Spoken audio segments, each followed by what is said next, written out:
Good afternoon, everyone. My name is Dr. David Samadi. I want to welcome you to our live show online. We are simultaneously broadcasting this on Facebook, Twitter, Instagram, and also on our website, which is samaditv.com. Samaditv.com is where you can go and actually put your comments. You can email me directly if you absolutely need to ask any medical questions, and we'll try to find the experts. Well, I try to answer them myself. And this is a way that we can actually come back and give a public service. For years, I was on TV, and we're still on TV, and we contribute. But I think this is an easier way to really come to your living room and spend this Sunday afternoon together to be able to give back. So many questions have come on social media. A lot of you have been asking exactly where is Sunday House Call. And I thought it was a very good idea to really come back and in a little less stressful environment, right from our center in Manhattan, be able to come to you and answer a lot of your medical questions. And it is a big public service. So many Americans out there don't have access to medical health, they don't have access to doctors, and they don't have access to go to the hospital. And this is the best way that we can really help each other and give back really to the community. I want you to know that I love you. I want you to know that I heard you, and I want you to know that I got all the messages online about what you really wanted. And I think this is great that Fox News will be joining us in the near future, and also a lot of experts from all over US and all over the world were able to open that gate to really get the expertise in their field. So this is really important. So on social media, you can put comments, you can ask questions, and we're going to be airing this every Sunday at 12:30 on New York area, Eastern Time. Now, some of the topics that we have talked about, and I picked for you today, has to do with topics that are very broad, and it affects all Americans. And I think that's important because we don't pay attention to some of the issues that we're dealing with. And stress is something that I think is affecting all of us. Majority of Americans are going through a very stressful time. Whether it's the political divide that we have, and I think the country is really divided, whether you're on the right or on the left, there's all this debate and argument is going, and ultimately it's affecting your health, and it increases the stress, and that stress can affect your overall health. Natural disasters. We're talking about hurricanes. We're talking about what happened in Puerto Rico and also all the Caribbean islands, and unfortunately the earthquake that happened in Mexico. Our heart and prayer goes to all those victims, and we wish everyone well to get to safe area and survive this. Mexico and Puerto Rico and many other areas in Florida and other places will never be the same, and the scar of this natural disaster will always be with us. But we can help each other. We can help each other by reaching out, by donating, and this would be a good time to really reach out and help another American. That's the purpose of this show, not to get us healthy only, but to really help each other as a community. I truly believe in that. I have been given an opportunity to be a real American dream. I came from a foreign country, did all of my training in this country. We're so blessed to be part of this country, and anytime I have any chance to give back, including a program like this, you have me, you have my entire team, and we're there to help you. There could be a lot of stress. Maybe you don't get along with your coworker. It could be a relationship. Maybe it's a financial problem. All of these stresses really affect your entire health. Our children are going through a lot of bullying. Our school system is very difficult today than when you and I grew up together. There is tremendous peer pressure on them, and they have to be achievers and overachievers. So all of that stress is important. What does this kind of stress do to your body? How does it affect your health? What we know is that our Creator, we call it God, has created this fight or flight defense mechanism. So in our body, the adrenal gland really pumps all these adrenals and epinephrine and norepinephrine hormones. And that's when you take the exam, you see your palm is getting sweaty, your heart rate goes up, you get into an accident, you get excited. All of that is the epinephrine that kicks in order to save you. That's our defense mechanism. And I think for a short period of time, that's actually healthy, and that's to our advantage. But long term, If you're running at a very high stress level, with those hormones being really high, that can affect your heart and can cause heart disease and stroke and eventually heart attack. I want you to remember this hormone called cortisol. Cortisol is our biggest enemy when it comes to stress. The level of cortisol really goes up. It affects your immune system. The acid level in your stomach goes up, and it really causes gastric ulcer. It affects your skin. So overall, from your heart to your memory, the fact that you cannot really judge, make a good judgment, concentration and memory can be affected. So what's the best way to go about this? The first thing I want you to do is to find out that actually you are under stress and admit to it, because men and women deal with stress in a totally different way. Find out someone that you trust, a friend, a family, somebody who is not going to judge you, and really open up to them. And make sure that you cut down on nicotine, on alcohol, and coffee, because even though coffee, I've been a big advocate, and it's really been affecting and helps with diabetes and dementia. In this particular case, get rid of the coffee because that's all working against you. There are many things you can do as far as making sure that you get good amount of sleep. We'll talk about sleep in a minute. Sleep is so important because it really gets rid of all the issues that you have during the day. And exercise is important because it adds to the endorphin and it actually helps with your level of stress. Let me remind you that deep breathing is extremely vital and important. Take a deep breath and slowly relieve it, and that relaxes your muscle. Yoga, swimming. But you know, one of the reasons why I picked this topic is because a lot of times you ask me what kind of food I should have and what kind of diet I should go through. And you know something? The medicine, the modern medicine has failed us many times. And unfortunately, too many doctors are writing for too many benzodiazepine and Valium and Xanax, and that's really not good for us. That knee-jerk reaction where you go to the doctor's office, you get a prescription and you go out, that's not medicine. So let's find out how through diet and other things like natural herbs, we can actually help you.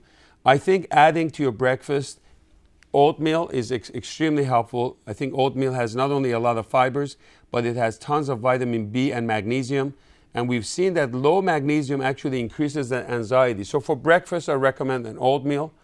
For lunch, I think having some salmon is great because salmon not only has omega-3 fatty acid, but it also has tons of vitamin B and also magnesium that will help you with increase your serotonin, which is the happy hormone, and lower the cortisol, which is always working against us. If you like asparagus, you can add that. That has folate and it has calming effect.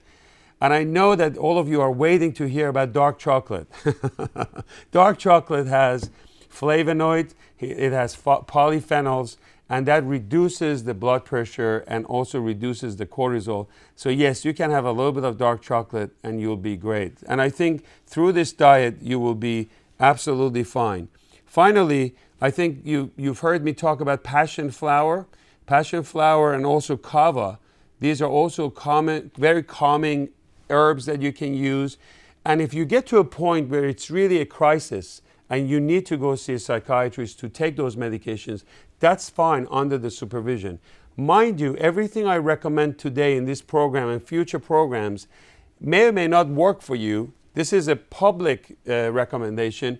I don't know about your medical history. I don't know about your medications. So after you hear me, make sure you speak to your doctor and make sure that's the right thing to do. I hope this segment helped you. We need to get together, help each other, support each other to get through any kind of stressful period, because overall stress can kill you and we don't want that to happen. We're going to take a quick commercial break. When we come back, we'll talk about sleep or lack of it and what lack of sleep can do to your health. We'll be right back. Are you getting up in the middle of the night many times to urinate? Are you suffering from sexual dysfunction? Do you know what your PSA level is? Have you been diagnosed with prostate cancer? If you have answered yes to any of these questions, please come and see me at our Men's Health Center in the heart of Manhattan. My name is Dr. David Samadi. I have committed my entire life to not only save you, but most importantly, to save your quality of life. Trust your health in the hands of prostate cancer treatment and robotic surgery expert Dr. David Samadi, because having cancer doesn't mean you have to suffer.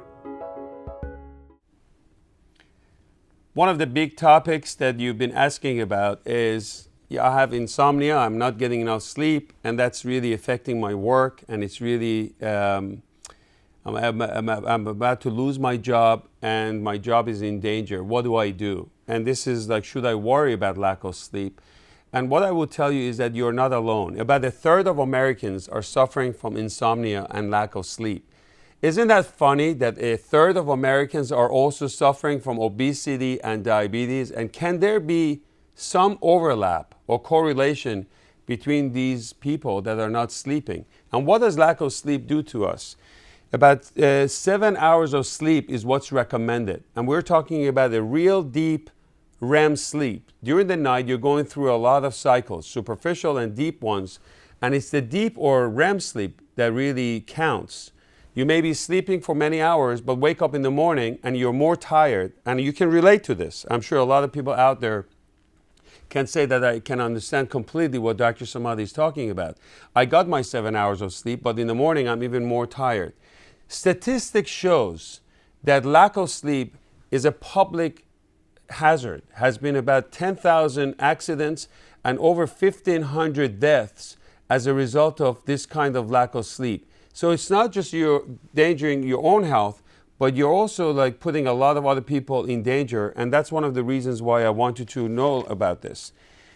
How does sleep help us? I want you to think about your body as a very high-rise building. A building full of floors where people come to work during the day. They're going through the day and they are basically making a lot of data. People are moving. There's a lot of trash. There's garbage cans being filled up. And that's what happens during the day with your brain. It's constantly taking a lot of information and data and working. What happens at nighttime when all these cleaning people coming in to open up the trash cans and cleaning it up, that's what happens when you go to sleep. That's when all the data, all the information that you got during the day, now it's going to go to the right files and be organized.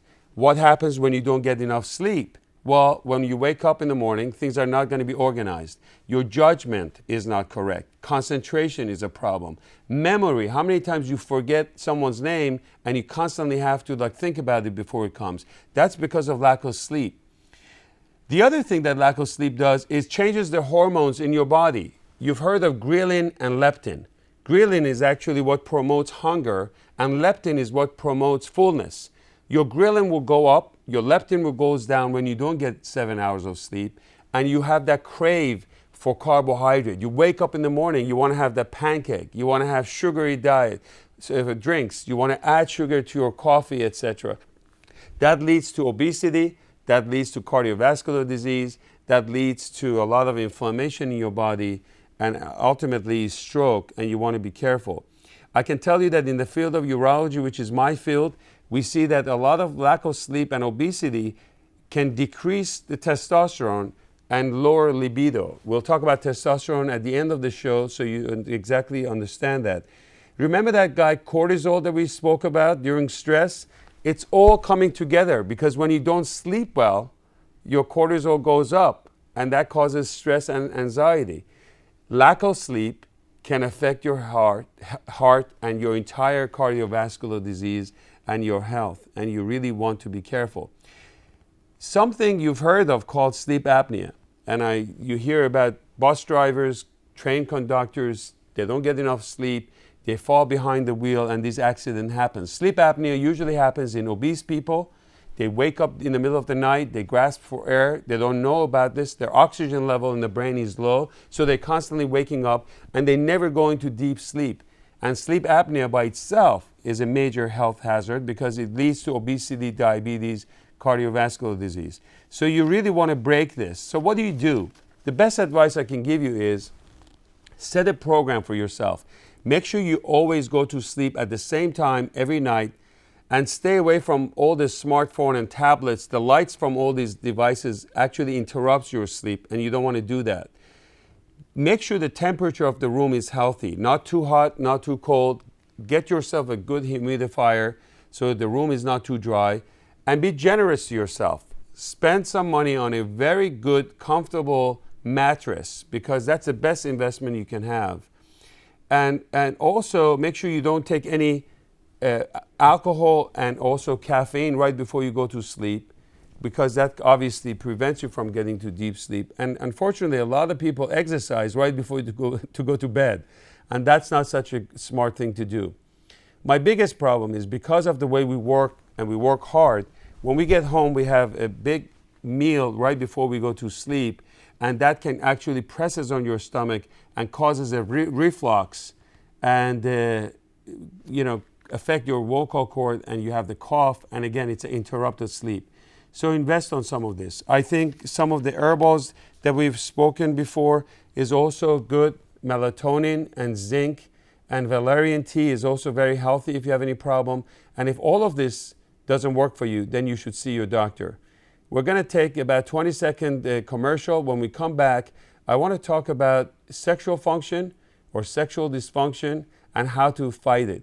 Look, we're talking about stress, we're talking about sleep, and now we're going to talk about how to improve your sex life, which is all goes hand in hand with anxiety and stress. We'll be right back.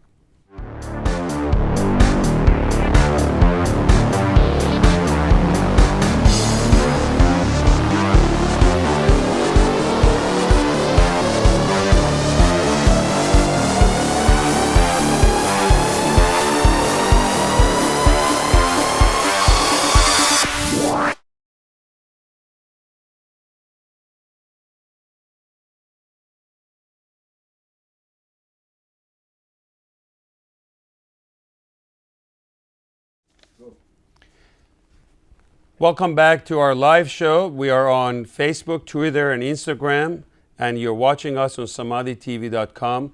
Feel free to send your questions if you have any related question to this, and we have access to many experts that we will try to get the best answer for you if I can't answer them myself. And to a lot of physicians and doctors out there, if you have interest to be on our show, we welcome that. You can also go on my website, samaditv.com, and send your information, and we'll have you as a guest on our show, and I think that's going to be very exciting. We talked about stress, we talked about sleep, which goes hand in hand. But when you don't sleep enough and you're under tremendous amount of stress, guess what happens? The bedroom is not going to be happy, and the sexual function is not going to be great. 30 million Americans, men out there, are suffering from sexual dysfunctions. And the way we're treating this, in many ways, it's really not great, because they come in, they get a prescription for Viagra, for Levitra, for Cialis, and then they go out. And that's really not the way to go. So let's distinguish between sexual dysfunction and actually lack of libido or male menopause. When we talk about male menopause, we're talking about your testosterone being low. And there is a true meaning of low testosterone, meaning that you check your testosterone always before 9 a.m. You never want to check your testosterone in the afternoon, because that number is going to be low. So remember, check your testosterone before 9 a.m. And if it's less than 300, then we have a problem when we have to talk about this. And there are a lot of health and healthy food that you can take. We talked about oyster, we talked about many things, even red meat that can help with your testosterone. But the biggest way to boost your testosterone is to lose weight.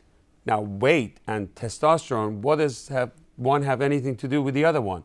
Well, guess what? In our belly fat, there are enzymes called aromatase. What they do is they take your testosterone, they convert them to estrogen, and as a result, you lose your libido. You get man boobs. You have no interest in having any kind of activity.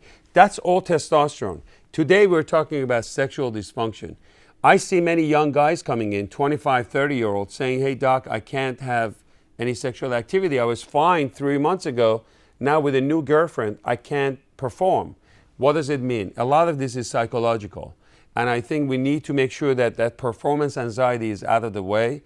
We need to make sure that we really help them to get through and boost their confidence, and not just give them a medication and get them out of our office. One of the things that comes up with young men, if truly there's a physiological problem, is to watch out. Because if you have a 30 or 40-year-old man that comes into the office and truly has erectile dysfunction, I would be concerned about a heart attack. The first sign of heart attack in young men is sexual dysfunction. Can you imagine?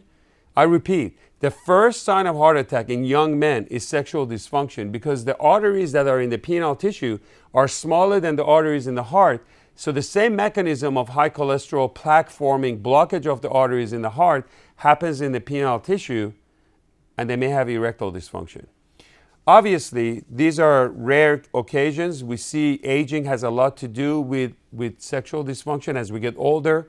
But I will tell you that 70 to 80% of the time, men that suffer from sexual dysfunction, they have some underlying problem, medical issues, high blood pressure, taking psychiatric medications, taking blood pressure medication, beta blockers, and also diabetes and many other things. So until we fix those, it would be very difficult to really boost their sexual function.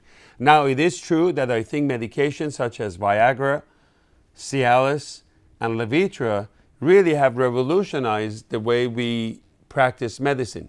These medications are what we call vasodilators. They open up the vessels in the penile tissue, and they're fairly safe. You always have to talk to your doctor and make sure that you're able to take it so there's no conflict with the other medications. But we use millions and millions of prescriptions of these medications, and they work well. Cialis is obviously longer acting. It stays in your system for a longer time. We start with always Cialis 5 milligram. It's a safe medication. And if I need to, I can always add Viagra an hour before. Viagra only stays in your system for about 3 to 4 hours. You always take it empty stomach because fatty food is going to absorb that, and it works well. Never take these two medications at the same time. Many times, if the oral medication doesn't work, we're going to go to many things such as suppository. You may have heard of Muse, which is a suppository in the urethra that we use. That works out really well. There are many easy and cheap ways to take care of this penile rehab, we call it, or bringing sexual function. Vacuum pump is something that is very available and it's easy without side effects. If all of these treatment options fail, then a more drastic one is something called penile injections, which is something that we offer here. And it works well by giving a tiny little needle and injections. Medications such as Edex or Trimix actually helps. And if all fails, then we can go to surgery, and there's a lot of surgeons out there that do a phenomenal job with penile prostheses, and we have people in our department and many urologists across the world. And these implants today work very well. They're very natural and easy to use, and I hope it helps you. So overall, I think it's a big part of your health. I think having a healthy sexual function boosts your immune system. It helps your cardiovascular. It actually is a great way to burn calories. It helps with your concentration, and overall is a great way to reduce your stress. Now you see how we bring the sex to stress, how we fix the sleep to help a better sex life, and it all comes together. We're going to take another 30-second break, and we'll come right back. Thank you. Are you getting up in the middle of the night many times to urinate? Are you suffering from sexual dysfunction? Do you know what your PSA level is? Have you been diagnosed with prostate cancer? If you have answered yes to any of these questions, please come and see me at our Men's Health Center in the heart of Manhattan. My name is Dr. David Samadi. I have committed my entire life to not only save you, but most importantly, to save your quality of life. Trust your health in the hands of prostate cancer treatment and robotic surgery expert Dr. David Samadi. Because having cancer doesn't mean you have to suffer. Welcome back to our live program. We are on Facebook, Twitter, and SamadiTV.com. It's a pleasure to be with you, and we're so happy to be back. I want you to talk to all of your family, friends, and neighbors, and bring them here every Sunday at 12:30. We'll have so many guests coming up in the future. But before we end the show, I want to talk to you about prostate cancer. September is known for Prostate Cancer Month, and of course, it's only 1 month a year, but 12 months a year, you need to be aware of this. This is a silent killer that affects about 230,000 men out there. Close to 20,000 men die from prostate cancer, and they don't need to. If you screen and you find out that you have elevated PSA, you don't need to die from this. 2.5 million Americans are affected by this disease. And finding the right expert in the field is absolutely the way to go. Many young men are coming to our practice in their 40s Youngest one is 39-year-old that we operate on. And especially African Americans with family history, strong family history of prostate cancer, they are at higher risk. And while the guidelines are absolutely important and we all follow them, individualizing medicine and finding out what your risk factors are sometimes can fall outside these guidelines, and you need to be able to take care of yourself.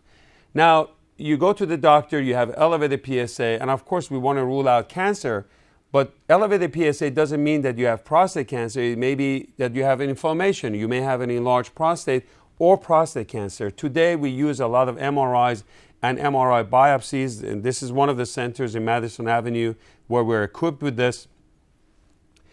Then you get to a pathology, and somebody tells you that you have something called a Gleason Score, and Gleason Score is a way we know how aggressive your prostate cancer is. And not every cancer, not every prostate cancer is the same. You have some low-risk prostate cancers, you have some moderate-risk prostate cancers, and you have some aggressive ones. And there are different treatment options for different people. Depending on your age, depending on your PSA, depending on your Gleason Score, then we decide whether you're a candidate for surgery or for radiation, and many options. Today, there are so many options out there. Even I think doctors are being confused as to which one to choose. No question that there are a lot of ads out there on radio and TV all the time talking about these cyberknife treatments or radiation treatments, but is that really right for you? I think that, when we see older patients with more comorbidities, that they may not be living for many years, then we can do more watchful waiting, close surveillance, and perhaps radiation plays a role. When you are much younger and you have many years ahead of you in your 40s, 50s, and 60s, surgery certainly is a better option in my opinion.